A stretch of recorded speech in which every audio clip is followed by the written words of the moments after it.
So season 3 is coming to a close. We finally have Kefla, our final season 3 character, a brand new balance patch and a few adjustments, and there are some characters that I do want to move and adjust their placement here on the tier list based on how the meta has kind of rolled out with the new changes to the in-game cards.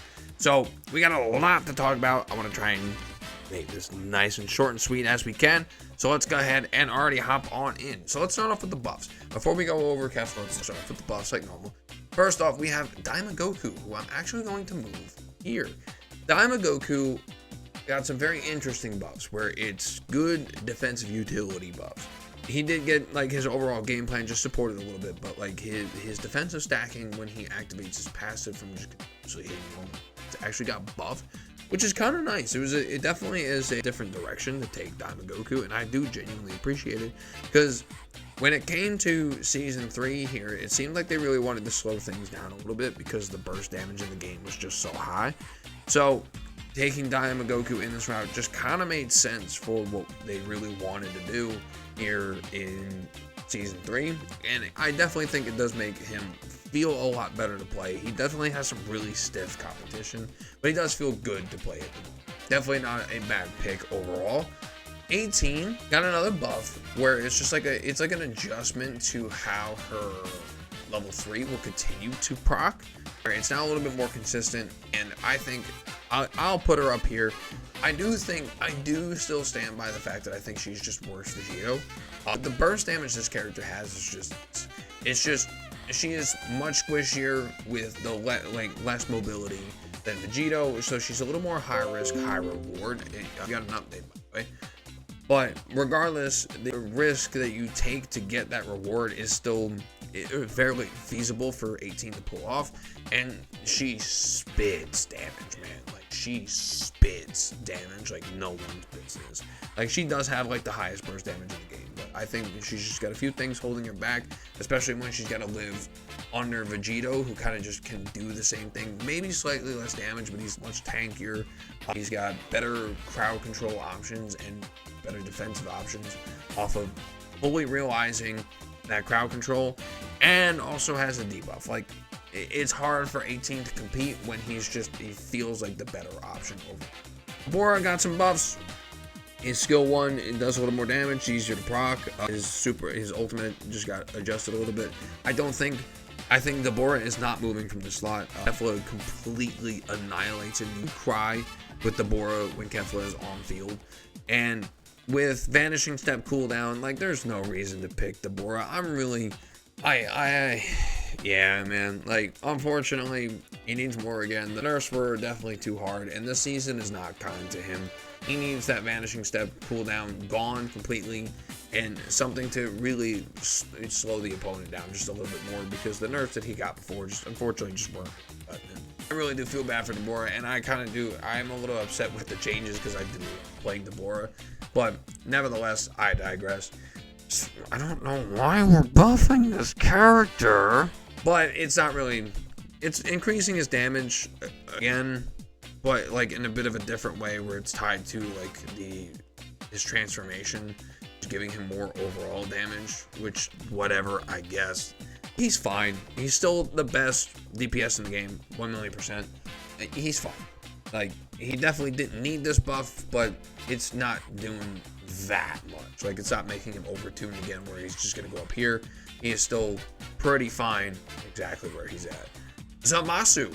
You got one of the craziest buffs I've ever seen given to a character. And it's not doing much. Like, so the big thing with the tanks down here is that they're down here for a reason now, where it's like they're just too selfish. Like, you got the tanks up here. You got Khalifa, who can apply Wrath. You got Cooler, who can apply stuns and remove dodges, increase damage. You got Bardock with an AoE taunt and a mobile stun, and then you got Super Saiyan 4 Vegeta just being the dickhead that he is. Like, it's hard to justify even picking these characters, and while the skill 1 buff for Zamasu was really strong, like, giving him an extra stock on the skill that was already insane to click was pretty nuts. It's just, unfortunately, he's not going to move because, like, he's still in a situation where why would you pick Zamasu over other tanks that have better utility? He did get a buff to his regeneration gauge now. It starts at 50% at the start of the match. And when you respawn, but also got it nerfed where he gains more of that gauge slower. So it's not as easily abused when you're mid-fight with him. These are good buffs. Ultimately, he's not moving, but they were good buffs for Zamasu. I think he's still a good character. Super Vegito got an adjustment. I'm going to be honest, I don't really quite remember what the adjustments were. He's still just Super Vegito. You're going to see him bobbing and weaving, bouncing back and forth, just cutting people down. He's still perfectly fine. He is still A-okay where he is at. Now, before we get into Kefla, let's go ahead and talk about some characters that I'm going to move based off of their performance in the meta and how the meta is evolving while we play Season 3. Majin Buu is gonna go up here. I think with nerfs to Snowball and Build Up, really give Majin Buu just so much more value because the damage is lower, the defensive utility is lower, but Build Up actually offers more than Snowball at its max. When both are max in comparison to each other, Build Up actually offers more, so defensive utility is actually higher at the moment. So those heals actually do play such a much bigger role. And now the gum ability increasing the hitboxes, it makes all the more difference now because you want every bit of your damage connected because the damage got lowered. So if Majin Buu is able to supply two fronts on the same battlefield, yeah, this character is genuinely insane. And I'm gonna go ahead and make a call here that I think he is absolutely one of the best in role. This could be a hot take. And obviously, Gohan still exists. Like, I still think this character is the cream of the crop. He needs to be nerfed even more. But I think with the way that Season 3 has developed, I think Majin Buu absolutely has a shot to be one of the best technicals in this game. Just everything that he has just is valued so much more on the field. There's actually a really broken team comp that I keep seeing running around. And I don't know if this is done in official tournaments, but right now a very strong comp is Majin Buu and Vegito, because Vegito is already extremely tanky. So with Majin Buu supplying those heals and Vegito just having consistent damage and good health bar and very good tank, like you can outvalue the opponent like no one's business. Like genuinely, I do think Majin Buu has a shot of being up there. Rolling. I think more as the meta develops, and especially now with Kefla's release, Broly is just, he's getting too outplayed from distance. Like, Broly's biggest problem is that the rangies always kind of just shit stomp him. Now with a character like Kefla rolling around and damage overall being lowered, it values more damage from a distance, and Broly can't really close that gap. He's always struggled doing that, and even still, I thought he was great in role before. But right now, here in Season 3, I hardly even justify picking him. He is one of my mains, and like I can't really find myself picking him most of the time now because like I can't close in on all these just insane characters, just keeping them out at a distance. Popo's another one as well. Like I genuinely advocate for this character. Like I genuinely do. Like I think Topo is a lot stronger than people gave him credit for. But with you would think with the damage nerfs, like he would be in a good spot because of his damage over time, and I still think that very much. But like you have characters now coming out with such insane mobility and great range, like Topo can't really close that gap anymore. And the counter, people could just bounce around the counter and just stay outside of the counter because of the range that they have access to. And considering he can still get stunned through the counter, like yeah, Topo's in a pretty rough spot. I do think he is still very strong, but like it's just right now the meta isn't really kind to these two characters in the way that they play because they could just get outdistanced pretty easily by a lot of the cast.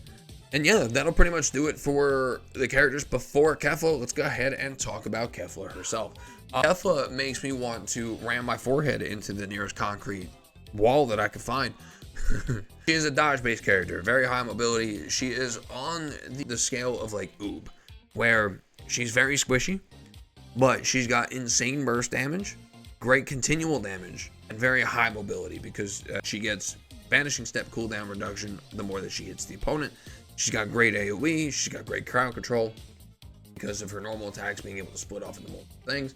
Fun fact, don't engage the boss when it's Jackie Chun as Kefla, because you will hit multiple targets and you will swing at the clones, and the clones will beat your ass. Yeah, that part was very funny. When I learned that, it was very funny.